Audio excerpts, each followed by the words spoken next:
It's the Producer Podcast. Yep. He's tall Paul Joseph. I realize I have to point differently. Yeah, which direction are you pointing? I'm not sure. Yeah, maybe don't point. How about that? But I talk with my hands a lot, and that's a problem. Yeah, I'm Jack Silver. We're Yep. a couple of producers for radio and television, and we thought, why the hell not do a podcast? And so far, it's soaring to the top of the podcast charts. I was going to wait to see how you phrased that. That was Yeah, interesting phrase, Joe. I made it up. We're I like it. We're scratching and clawing our way to the middle, Paul. Yes, I've heard that. Now you've got a little update for the listener.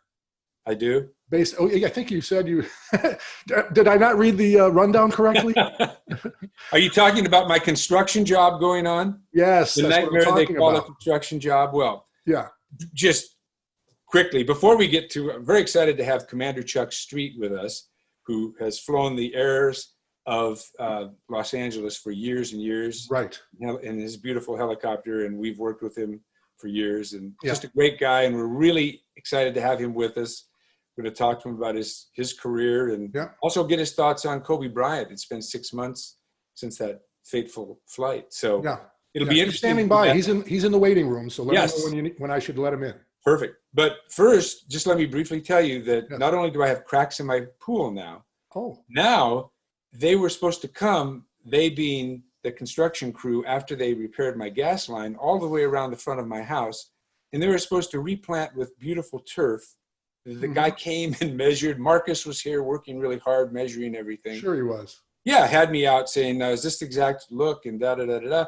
And then I walk out yesterday, and I smell a strong sense of cow manure, Oh. which usually means that there's been seeds thrown.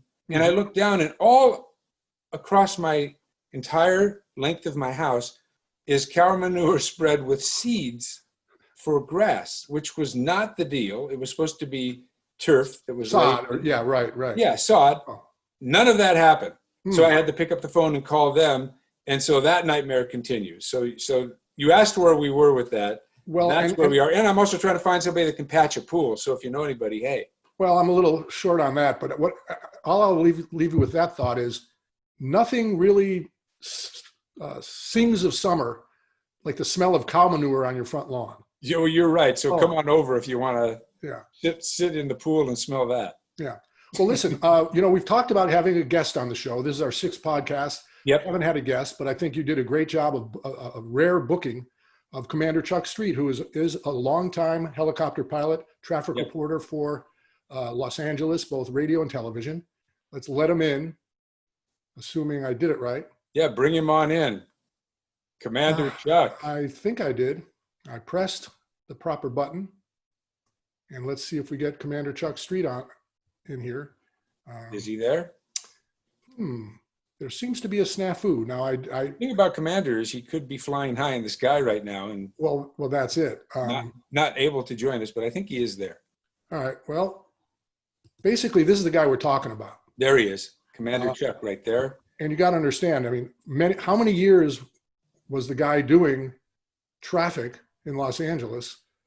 Oh, I would say, I think starting back, as far as I know, like 82, and then up until the last couple of years, I think he finally decided to land his helicopter and turn it over to his son. Right. The great guy that now flies, for Commander. And it's pretty amazing, but we can't get him. He's not coming on. Well, it asked me to allow him in, and I did. I guess I could pause the recording and try Let's to get do him that on. because I want to get him on. All right, stand by. We've got a little snafu, folks, but we'll be right after back. Hold on. Look at that, Paul. Hey, the Nailed magic. it. There's Commander Chuck Street. There Great he to is. see you. Yeah, with the face for radio.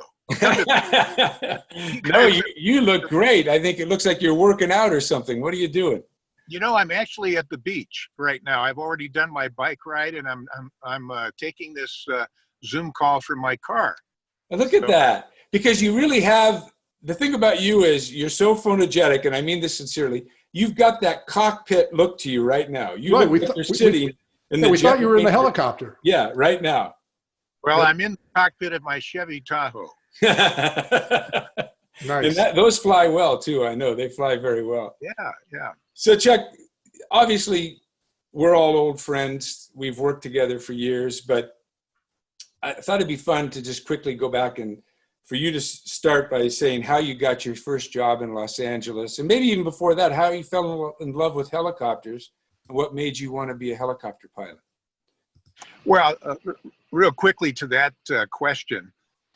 As a kid, there was a TV show on here in Los Angeles called Whirlybirds, and there were two pilots, and they had one of those bubble type helicopters that you saw in the MASH television series. Mhm. And during the series, these two guys were always getting involved in these adventures. They were charter pilots, but they were chasing bank robbers and rescuing people who were standing on the roof of their car in some creek, that suddenly a rainstorm had happened. And I was just fascinated with the capabilities of the helicopter. And then also, you had a chance to be a hero. You had a chance to do good. So fast forward many years later, I had an opportunity to learn how to fly airplanes first because I heard that was an easier pathway to getting a helicopter rating. And then I got the helicopter rating and then just started to build up my experience and my hours. And I can remember when Rick Dees started to come on, he came on the air on KISS FM. I don't remember listening to him on KHJ. Uh-huh. He was on that station, but I started to hear a buzz about this guy on KISS FM by the name of Rick Dees. So I started to listen, and he was a very captivating personality. And I remember the first time that I laid eyes on him was at Long Beach City College. I lived in Long Beach at the time.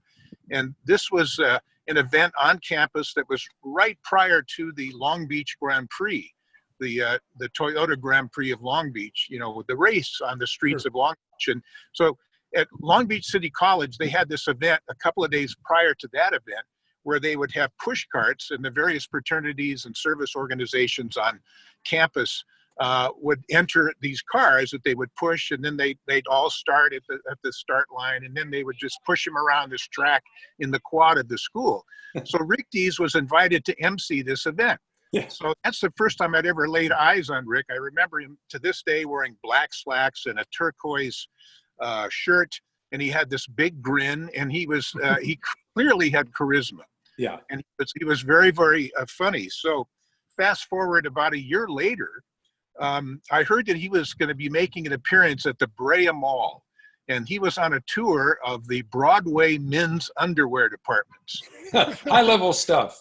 Yeah, so that was it. So I thought I'm gonna go to this, and I really wanted to see if I could connect with him to see if maybe I could come to work as his traffic reporter. So I showed up about an hour early at the mall, and I'd gotten a call. In those days, we have beepers. I had a beeper, and so I went to one of the restaurants on the perimeter. I mean, this is leading somewhere, by the way. Yes. Really, Chuck, it's only a 30-minute podcast, bro. Okay, I think I can wrap this one up in about 3 minutes. So anyway, I wanted to, this is before cell phones, and so I went to this restaurant on the perimeter of the mall, and I saw the KISS FM van outside. So, I went inside the lobby and I looked, and I said, "Where are the phones?" And they pointed to this doorway, off the foyer of the restaurant. And so I picked up the phone and returned this call, and I was thinking to myself, wouldn't it be something if Rick Dees was in this restaurant?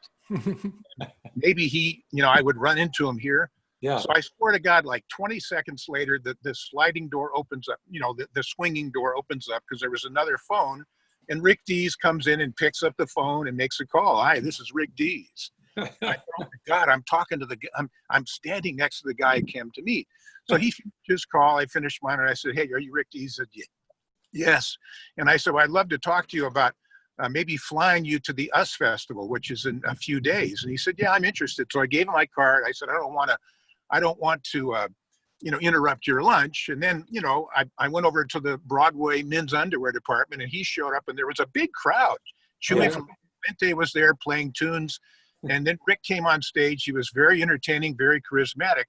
And he even pointed at me. He says, "Anybody ever wants to take a helicopter ride, see this guy." And so anyway, after that event, I was driving home, and I had the strongest feeling. It was like deja vu in reverse. I said, I'm going to work with this guy someday. Hmm. I am going to work with this guy someday. I just feel it. I know it. And sure enough, a year later, I was getting kind of desperate. They were trying to repo my car. They were going to evict me from my condo. And I decided to do this stunt. And so I flew up alongside Rick Dees' 19th floor studio window along Sunset Boulevard with a topless girl. Yes, you did. Nice. And it happened to be the longest day of the year, June 21st. And suddenly, we show up outside the window, and that night he was going to be having the comedy show at the Spruce Goose in Long Beach, and he was talking about the Spruce Goose being so big you could park a DC-10 under each wing. Mm-hmm. So my companion, who was a beautiful woman, well endowed, she held a sign out as she was naked from the waist up, and she said, "Park these under the goose." That's awesome. So we hovered outside, and then we went around. We had another sign. It said, "Here's two for you." Hmm. And Rick was going crazy. Charlie Wright was going crazy. So was Liz Fulton. Yeah. And he went around one more time, and finally it said, "We're burning your buns," which of course was always the punchline to his famous candid phone. Right. So that's kind of the long version of how all of that happened. And that led to a 28-year career at Kiss FM. Wow. That is There's one a hell of lot a story. for putting pontoons on your helicopter. Yeah, right. That is one hell of a story, and it's one that we've heard before. And you were there, Paul, I believe, in the studio when it was happening. I came a little later, but Chuck, what you also, and I'm sharing some pictures on the screen. I hope you can see them. From Yellow Thunder, which was one of those bubble kind of helicopters, to your Jet Ranger. You really you made some marks in LA, both on the air and then certainly behind the scenes, like selling this program to the likes of Pepsi or Mountain Dew. How did all that come about? And wasn't that a big part of making yourself even more valuable to the radio station? Yeah, it was. After being at the station with the tiny two-seater helicopter, which we called Yellow Thunder, it became obvious that we were the slowest aircraft out there covering traffic, and I figured there's got to be a way to kind of reboot this thing so that we could be more meaningful to the station as well as the audience. So, as serendipity works, I was living in Yorba Linda with my wife, and my wife was a part of this group of moms to be.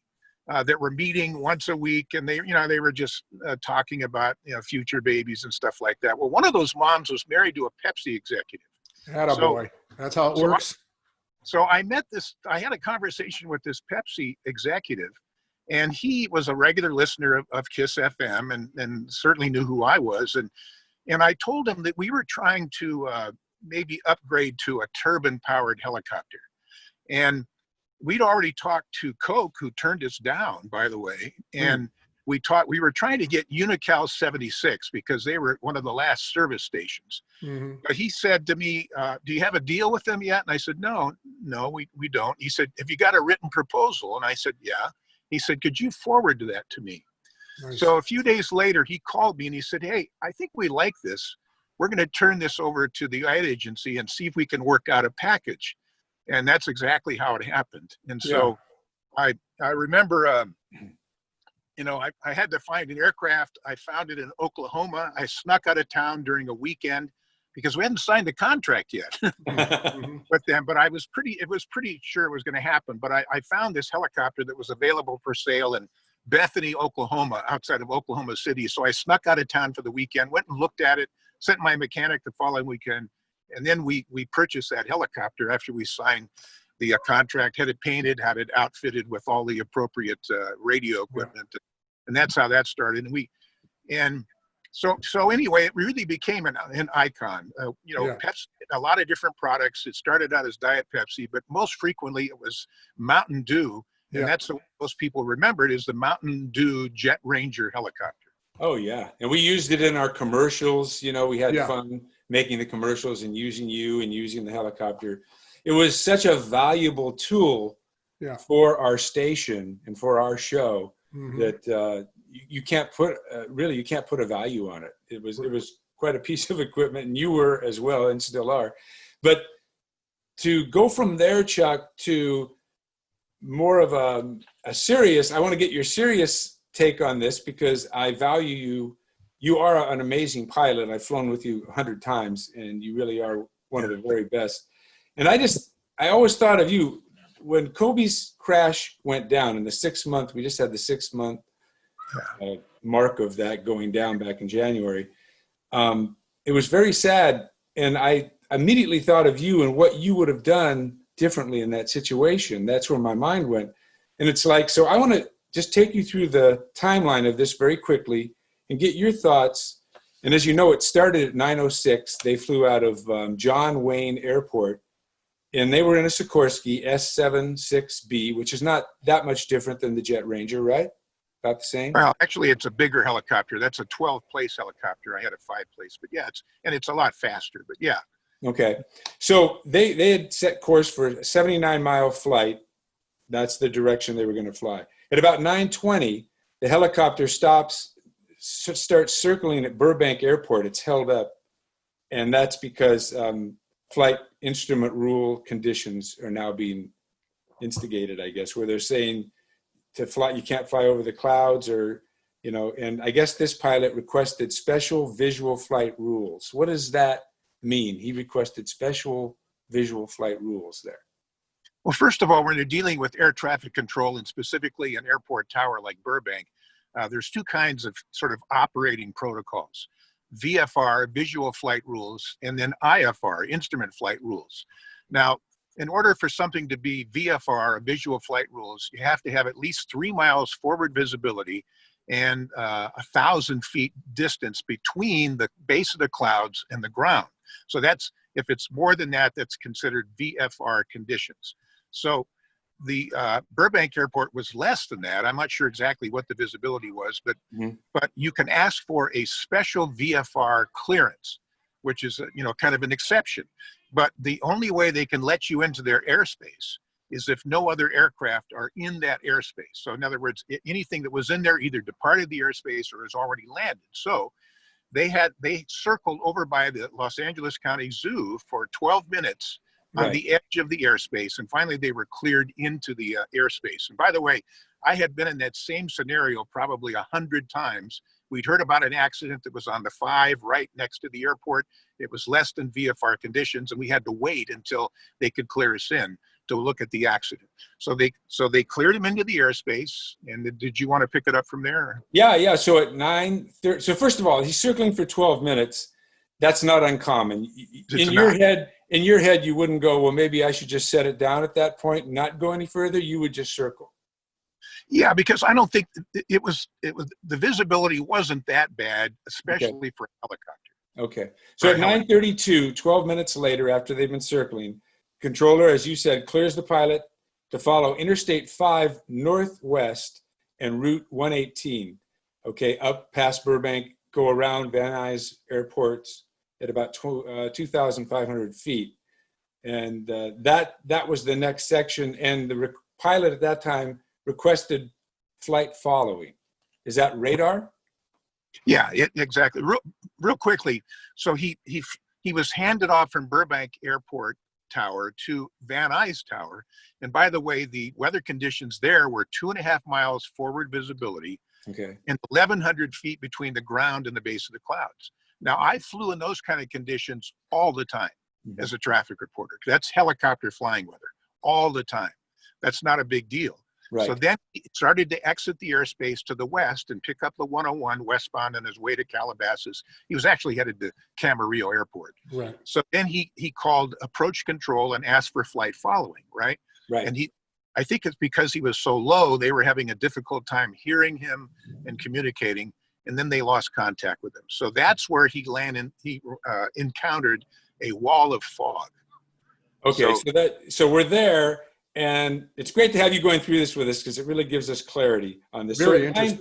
At 9:39, as you said, after they hand off to Van Nuys, the pilot turns southwest towards the 101 freeway, and he's advised to contact SoCal and to head towards Camarillo at 1,500 feet. SoCal tells the pilot that he can't maintain that altitude, and flight following services are terminated. So now he's not on radar anymore? Yeah, because he, as you, if, I know you're familiar with the area, Paul, because I know you grew up in that area. Yeah. So the hills, the hills were kind of obscuring his image on radar. They just couldn't see it. Okay. But he was trying to stay out of the clouds, and so he was fairly low over the highway, and so they lost radar contact. Okay. So at 9:45, the pilot contacts SoCal, reports he is climbing above cloud layers, and requests flight following services again. A new controller asks the pilot to identify his flight and state his intentions. The pilot says he's climbing to 4,000 feet and is not heard again from. So his last comments to them was he's climbing, that's high for a helicopter, isn't it? Yes, it is. Yeah. So he was obviously trying to get out of, the question I have, and then just to wrap this timeline up, and then I'll ask you the question. I guess he was sighted at about 1,200 feet, 1,300 feet. He came out of a mist. One witness saw him, and then he kind of turned to the left and went right into the mountain. Obviously, he was disoriented, right, by this. He didn't know where he was. Is that correct? Yeah, I mean that's fairly obvious. I think the first thing he tried to do was to climb out of the fog and get on top of it. So they were looking at the tops. Right. So at some point when he was doing that, he decided a different course of action. And by the way, this is a point where he had a few seconds to make some critical decisions. Right. And those decisions didn't work out. Now, let me just say real fast, I've had that same scenario happen to me 3 times. During the traffic watch, you kind of flew into a fog bank. And so you're always taught during training to do a 180-degree turn to head back where you were, where you could see. Okay. So I have a feeling that after he talked about climbing out of it, that little message came into his brain, and he decided to do what his training had told him to do, and to do that turn, that 180-degree turn. And it was a pretty steep turn. And I think during that turn is when he got disoriented and didn't quite know what was up or down. And then he slammed into the ground. Yeah. And so here's the for me, here's the $1 million question. If you were in that situation, wouldn't you try just to go anywhere and I mean, start setting down slowly, like start coming down really slowly? So God forbid, if you're hitting the side of a mountain or whatever, at least you have a chance. I mean, they say he was flying 180 miles an hour when he hit that mountain. Yeah. It didn't seem to me like he was kind of trying to search out a place where he can just set the thing down at that point. As a helicopter pilot, does that come into your mind, or you're not thinking that way? No, I think he was trying to go back where he came from, where the visibility was flyable. And do you think he had time to say anything to the people in the helicopter? Was he communicating with them? No, I'm sure they were, there was somebody up in the front seat with them. There were 8 seats in the back. And so people have asked me, they said, do you think that the passengers knew what was coming? And I would say that they probably had a sensation that something's not right for about 10 seconds. And then it was like flipping a switch. Yeah. That's it, And by the way, he'd done the same trip the day before. Oh, the day before he had, right. Yes. Yeah, that's right. And first of all, I was personally acquainted with the pilot.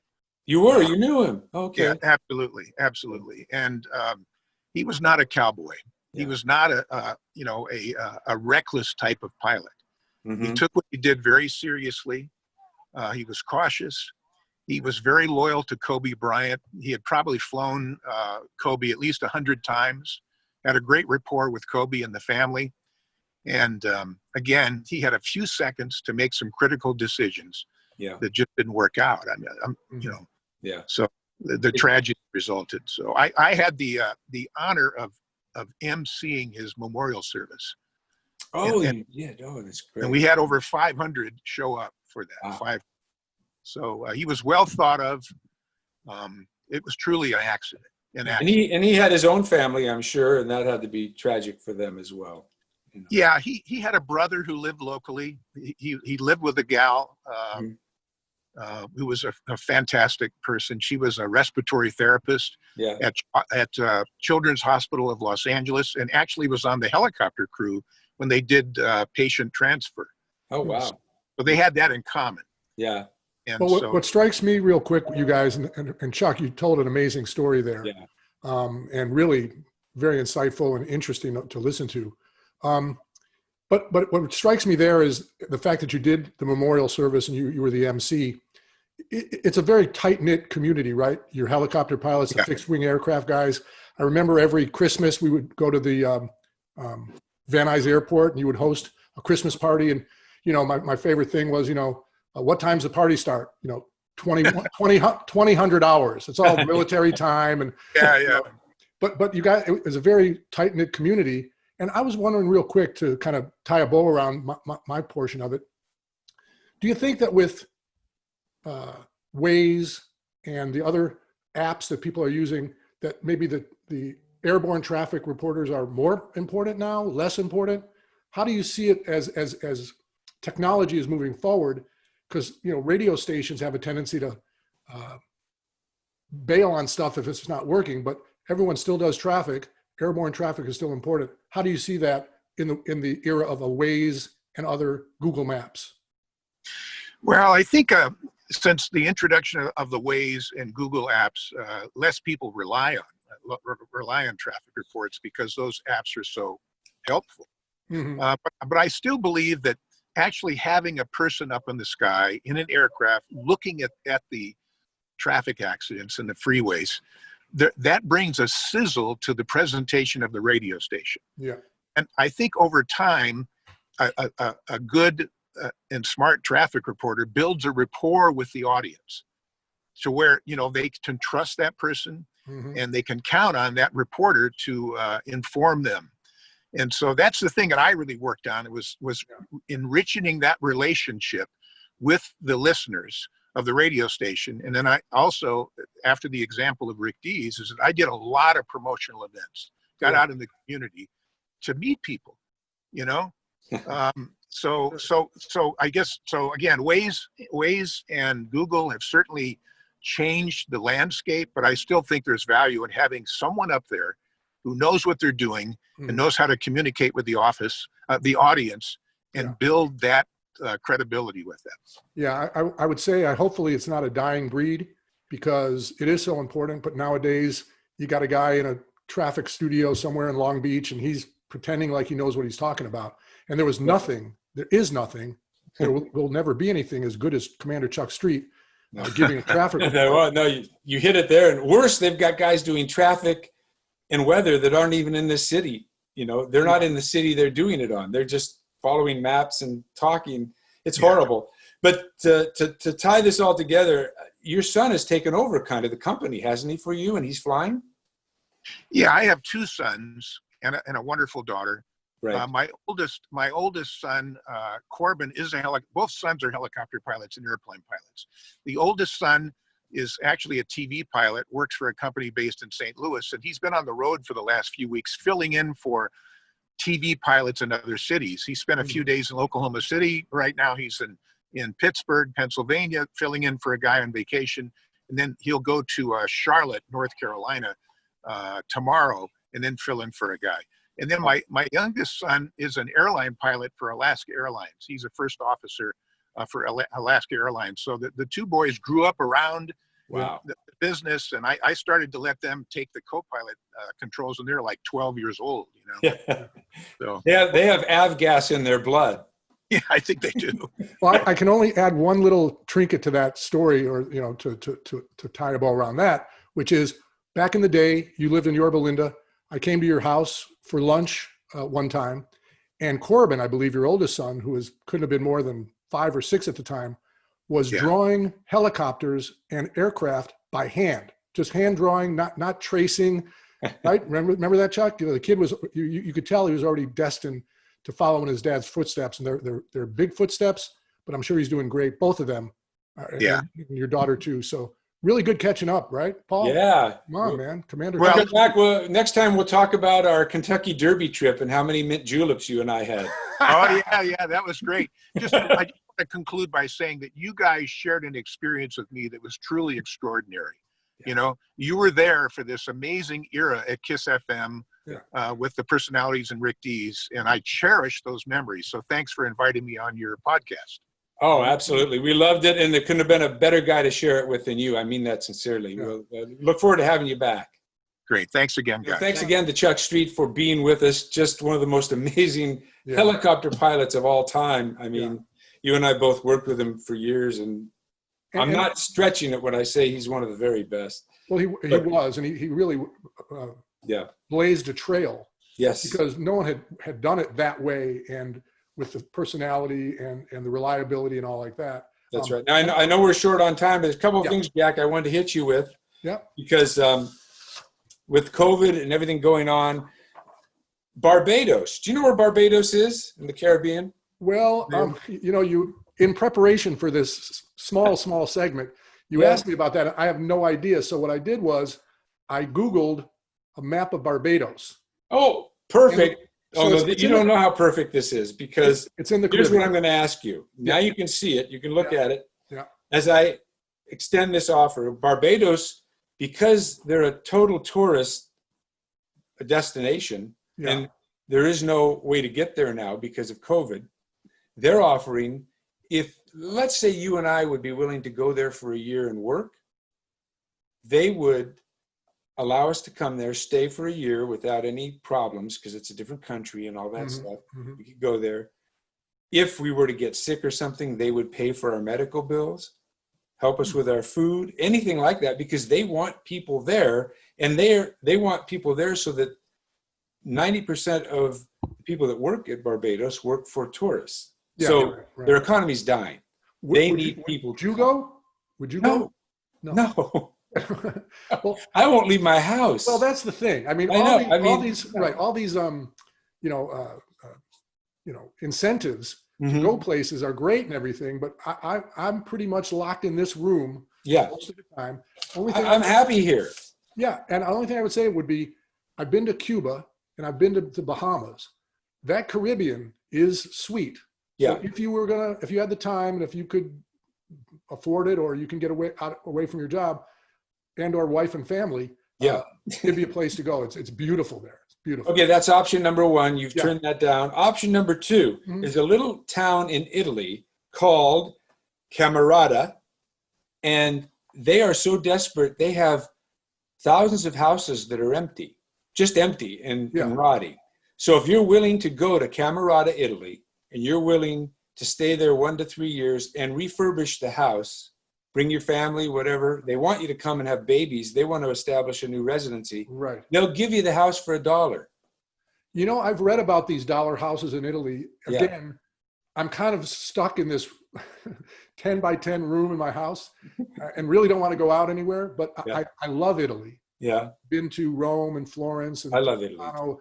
I would go there in a heartbeat. Yeah. But that's something I think I'll stay in the room. You're going to stay in the room. You're not going to Camerata. No, You're not going to Barbados. no. You're going to Gelson's. Basically, it's the house and then it's the supermarket. That's it. That's all I got, Paul. All That's right. it. Well, this has been fun. Very good. And our first guest, and it was a great one. Yes. Let's keep trying to work on some guests like that because Well, I've got another one coming. You're going to love it. okay, very insightful. Yes. Great. Yes. And listen, you have a great rest of whatever today is, Yes. and we'll do it again next time. You take care.